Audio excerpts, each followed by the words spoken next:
I was sitting at In-N-Out Burger with my wife, and I was like, "Isn't this crazy? There's still time to apply. These programs start in, 2.5, 3 months. You can still get in. Isn't that wild?" And she was like, "Well, maybe we should do it."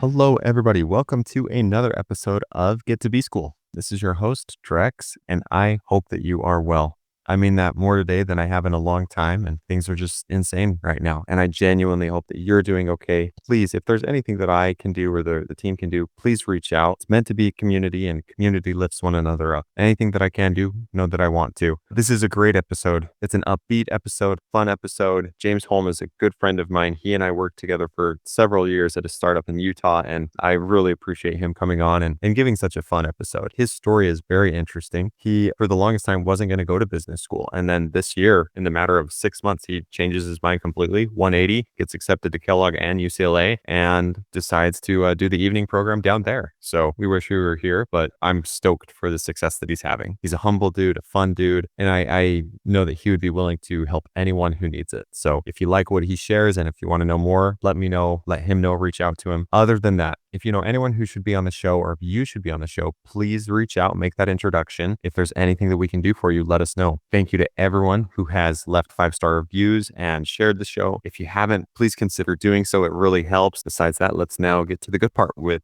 James Holm. James, thank you so much for coming on the show, man. Rex, thanks for having me. I'm excited to be here. I love meeting new people through the podcast, but I love reconnecting with old friends. And you and I go quite far back. We both started the same internships in our undergrad. I've kept in touch through the years, and it's so fun to be having this conversation. It has to have been, 7 or 8 years now? I think that's one of the coolest parts of the business school journey is getting to reconnect with other people, doing some of that pre-networking. So stoked all around.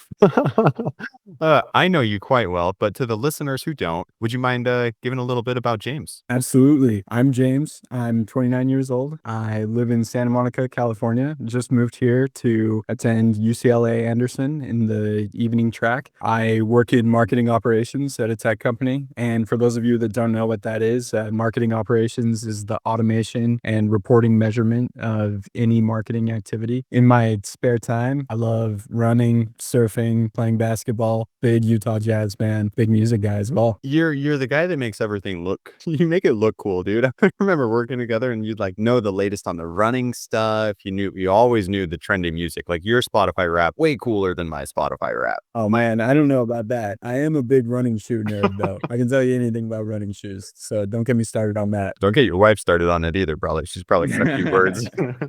Oh, well, awesome, man. I'm excited to dig into this. Let us know when you started thinking about business school. Has it always been kind of in the back of your mind, or when did you start getting serious? Honestly, I was never serious about it until kind of the beginning of this current year, 2025. It had always been on my mind. Both my parents did a master's degree, but I always thought of that as something that, wasn't worth the expense, wasn't really worth it for me. And so it was kind of an interesting, curve to kind of come around to the point where I decided that it was not just something worth doing, but something worth going all in on. And see, what you might say that nonchalantly, but I actually love that response because it shows listeners that yes, there can be times when you should be planning. I've had guests on the podcast who have spent years applying to business school, years prepping for business school anyway. But I love your application journey. Walk the listeners through how you were able to go through such a fast application cycle. Yeah, for sure. I was lucky enough to come out of undergrad with a fairly high GPA, high enough to make the, waivers for different part-time programs for the GMAT, which is good. Looking at the GMAT, I always saw that as a fairly big obstacle coming in. Not an insurmountable one by any means, but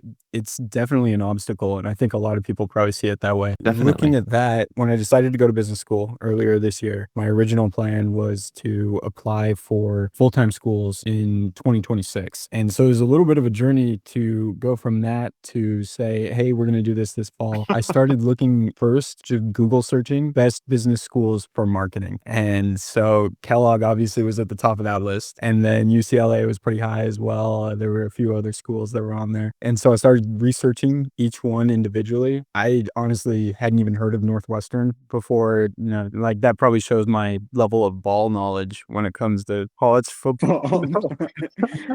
I was the same way. I was the same way. Okay, I'm glad I'm not the only one. But yeah, I researched everything about it. And as you know, I did more and more research. I started learning what the priorities were for each different school. Obviously, every MBA is going to teach you to be a leader and help you transform yourself along the way. And I think every school will help you become just a different kind of leader. So obviously, there are more analytics focused programs that will help you become a more nuanced decision maker with data. And there are programs that help you become a better people leader. There are a lot of other paths as well. But being like a genuine and a warm people leader was always something that was appealing to me. Those are the kind of leaders that I've worked best with throughout my professional career. And Kellogg just seemed to exemplify that. UCLA did too. So I was all in on Kellogg. I learned everything. You know, I came into my interview with like all the clubs that I was going to do, the specialization that I was going to go for. I even knew some names of classes, like electives I was going to take. I totally overdid it. Even the interviewer was a little bit like, all right, man, calm down. And I even used your name, Drex. I was like, oh, yeah, I've got a buddy at Northwestern at Kellogg who loves it. And she was like, oh, yeah, I know Drex. He's a sharp guy. I really pulled out all the stops on that one. I guess I should rewind a little bit. Even before the application process, I mentioned I was looking at 2026 as a timeline. And I started getting these emails that were like, hey, there's still time to apply for evening and weekend tracks for 2025 entry. And I was sitting at In-N-Out Burger with my wife. And I was like, isn't this crazy? There's still time to apply. These programs start in, 2.5, 3 months. You can still get in. Isn't that wild? And she was like, well, maybe we should do it. Maybe you should be one of those people. And I was like, like maybe, I don't know. But the idea was exciting, So Totally. she encouraged me to go for it. Yeah, it's really exciting. If anyone takes anything away from what I'm saying today is that business school journey is really exciting and it's something to, really make the most of, not just to, fill out a million essays and a million apps. I think not to wax too philosophical here, but I think you really have to like learn about yourself and be very purposeful in what you choose. And it's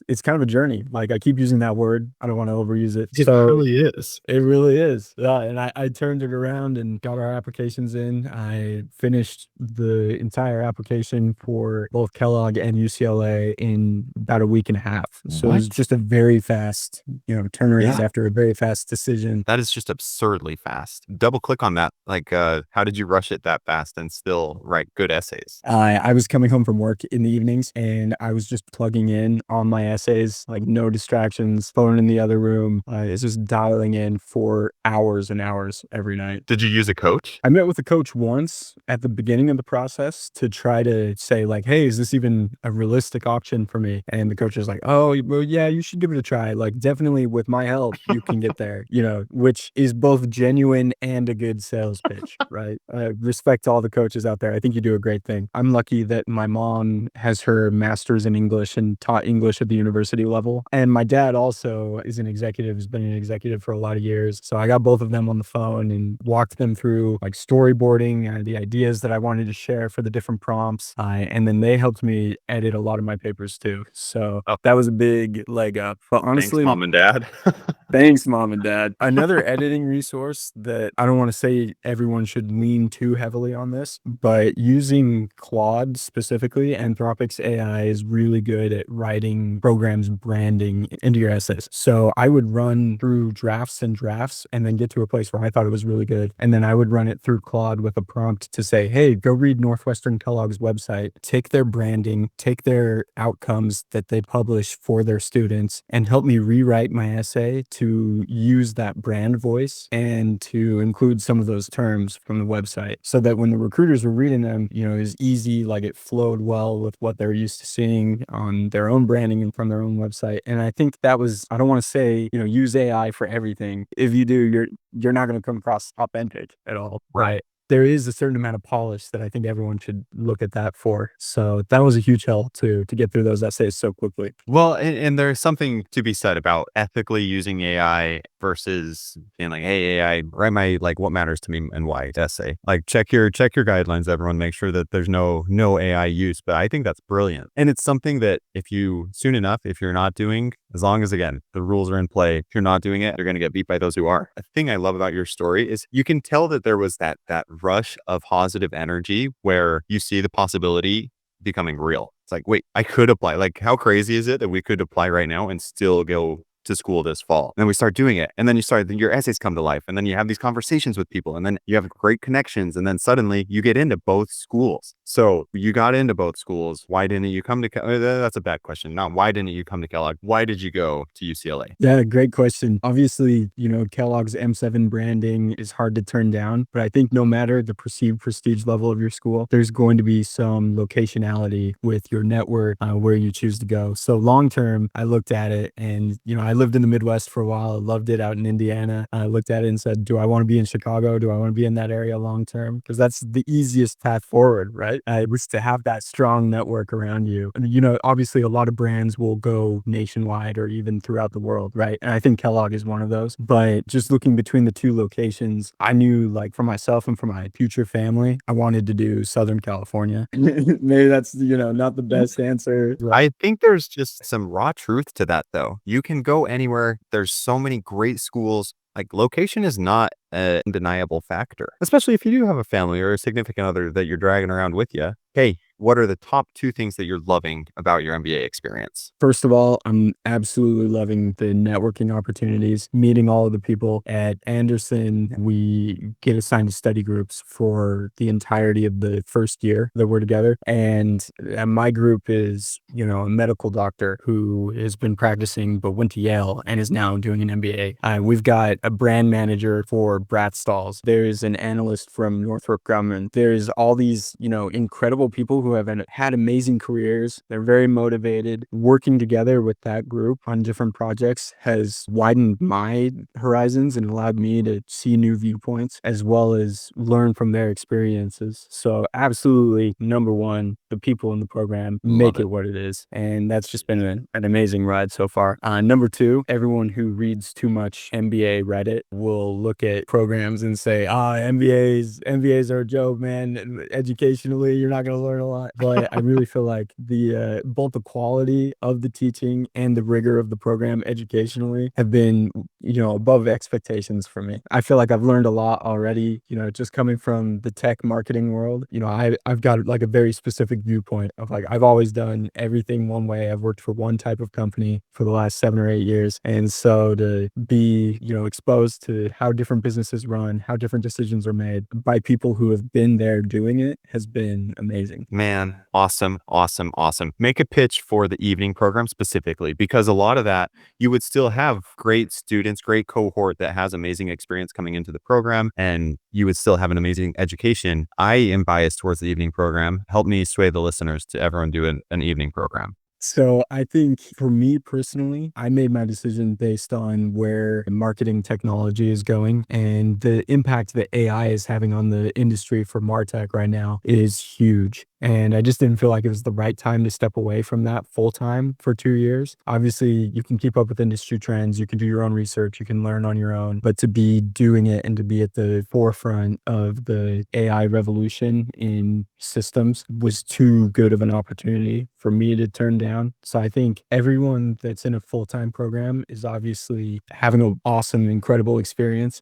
But I think the evening students have a unique opportunity to balance what you're learning with what's going on in the everyday world too, with what's going on in your professional life and family life. Honestly, Drex, I really admire how you're balancing everything because I don't even have kids. Yeah. And I'm like, wow, this is a lot. So I think it's a unique opportunity to balance everything and to have your life sectioned very purposefully so that you can give your all at each one in different times, if that makes any sense. So it just gives you an opportunity to do everything all at once, which if you like that, it's a great opportunity to take. And if you don't, full-time programs are awesome too. My upstairs neighbor is in the full-time program in her second year at Anderson and absolutely loves it. She's having a great experience. It's hard to say one's better than the other, but the evening program definitely fit my life a little bit better. You put something towards that I've been feeling this whole time, and it's that partitioning out of things going on in your world, in your life. I think I'm like you, where that's the kind of routine, the kind of demanding load, the kind of lifestyle that I like, and an evening program,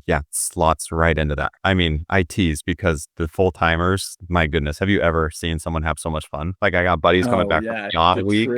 Oh man, unreal how much fun they can have. So then let's continue on that thread. And how do you partition out your days? What level of dedication are you spending to school versus work versus family? How are you doing it? The term partition is like really the key there. If you're blocking off time for work and you're preparing yourself to go into that partitioned off amount of time to focus wholly on work, you're going to be efficient. You're going to be able to do what you need to do in that time and accomplish what you need to accomplish, and then move on to the next section. And if you can keep that same sense of purpose for the next section, you'll be able to do the same thing for school, for homework, for group meetings, for networking, whatever it may be. And then you have the time to, be able to shift into a third partition for family, and you can go be there and be fully there with your family too. That's really been the key for me, is just trying to live each partition fully in the moment and just be there during each time. Obviously, I spend too much time on Instagram. There's a lot of distractions out there, but the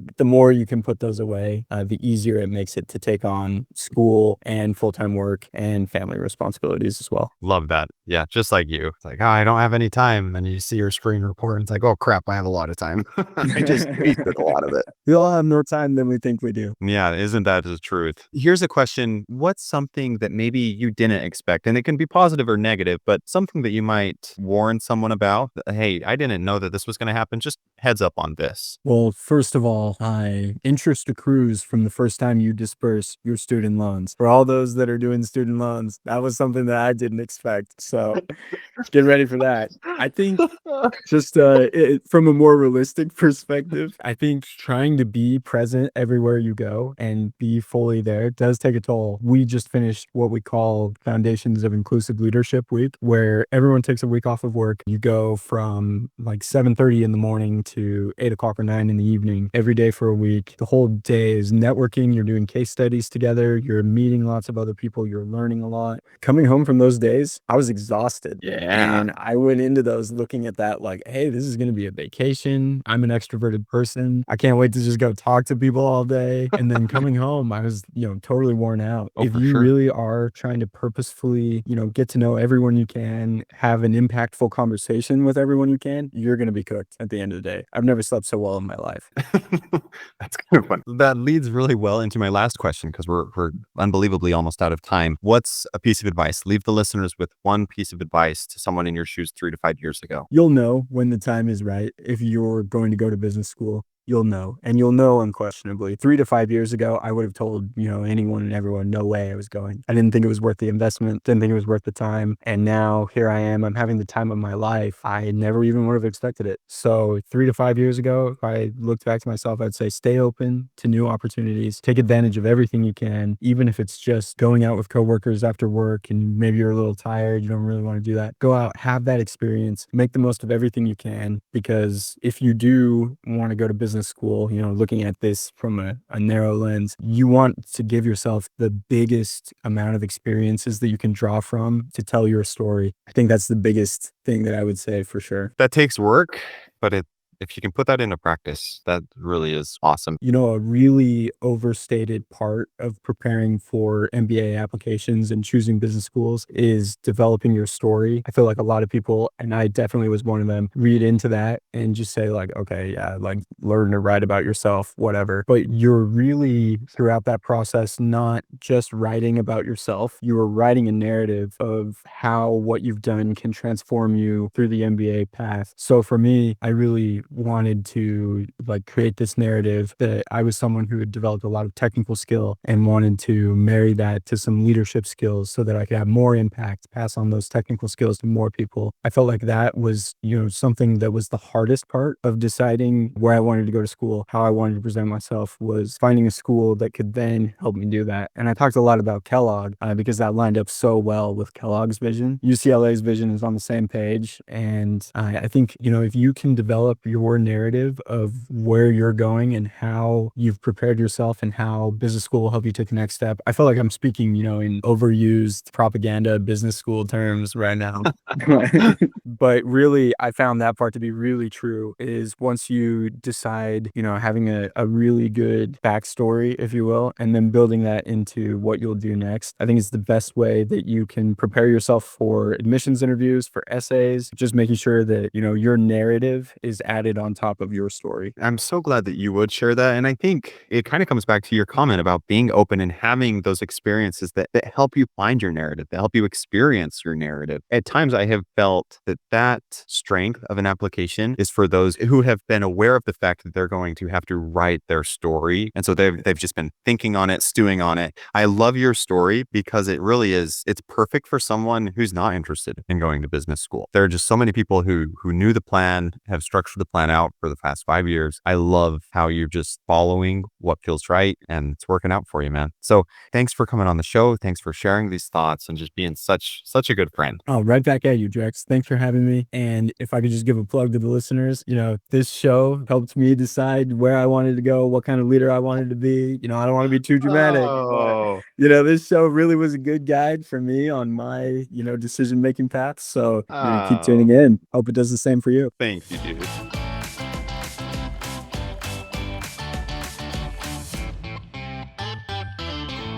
And I'm gonna come visit in February, man. Just come, Oh, dude, do prodigal it. son. We've got a 375 square foot apartment. We would love to have you and your 3 kids come stay the night. We got air mattresses. I'm being 50% serious here, Yeah. Dex.